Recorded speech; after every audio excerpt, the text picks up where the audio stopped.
Welcome to Post Game Podcast. I'm your host, June. I got my boy B Foster with me. Subscribe to Bleachers to Speakers on YouTube. That's our new channel. We need subs. Please subscribe. There's a lot of dope material on there. Foster is putting out these featured player of the weeks. Regardless of whether it's basketball season is over, we're going to cover the NBA and the Pistons primarily all summer long. There's summer league. You have the draft. You have free agency period. So it's a lot of stuff coming on this channel. Pause. That was crazy.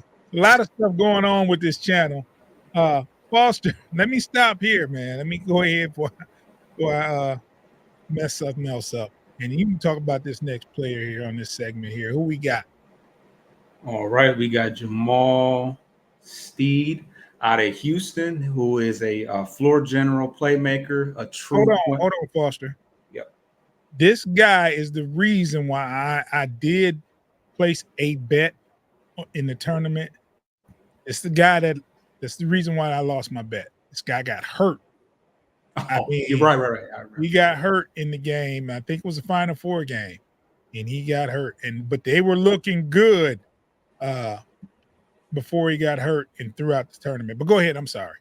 Oh no, you're good. I actually mispronounced his name. Jamal Shead out of Houston. Obviously, the Pistons already have a lot of elite talent out of Houston with Quentin Grimes and Sasser, but he is also a top-notch player that we're going to get into.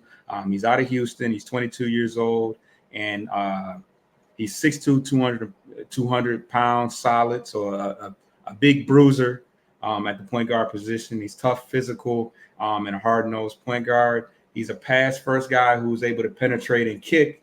He averaged 13 points per game, 4 rebounds, 6 assists, 2 steals, and a half a block. He shot 42% from the field, 32% from three, and shot 77% from the free throw line. Not a great outside shooter, but he is able to hit the open three, and he's an elite defender.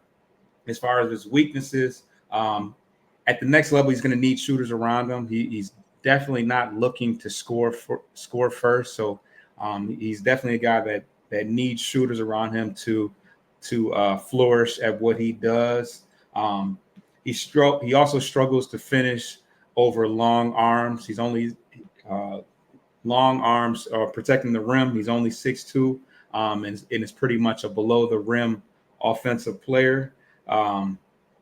He's a small guard. He's only 6'1" with shoes on, and he's not elite at any particular offensive attribute. He's pretty solid all around, but there's not one attribute that he has that he excels at. As far as what I like from him, I like his ability to get downhill and kick out to open shooters. He's a really good defender. He averaged 2 whole steals per game, and he's a good passer, and he has a solid assist to turnover ratio, which is very important when you're trying to protect the ball better. I think that he kind of fits the bill of what Pistons fans would like to view is our brand of basketball, as far as being tough and playing hard defense. I don't love his fit off the bench in the sense that you got Sasser. You got Sasser.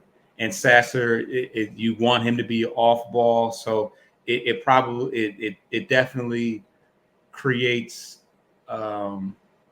defensive mismatches because they're both 6'1". He's obviously bigger and stronger, but when you got guards out there that are 6'6", 6'7", who takes on that task? He's strong, and he's elite at defending, but at the next level, that's not going to deter your top-notch offensive players. So that is my personal reservation. I think he's a steal for whoever gets him. I don't think the Pistons would indulge. There's been a change in leadership. We'll be talking about that later on our show. But there's uh, there's a place for this guy in the NBA. I like his game. He's a floor general. Uh, he's just good. He's not uh, like dynamic at one particular thing. He's just good. He's good at a few things, and he's definitely a floor general. So I like his game. I think he'll be a steal for someone in the second round. That's just my personal opinion. As far as distance, I don't see us indulging because we have Sasser. We have those are two guards that play the same position, same size, and Sasser's probably a better shooter. So, uh, yeah. So as far as the Pistons go, but I think this guy will be a good pickup for some team out there, especially a young team that's looking for a point guard. Once again, subscribe to Bleachers Speak on YouTube.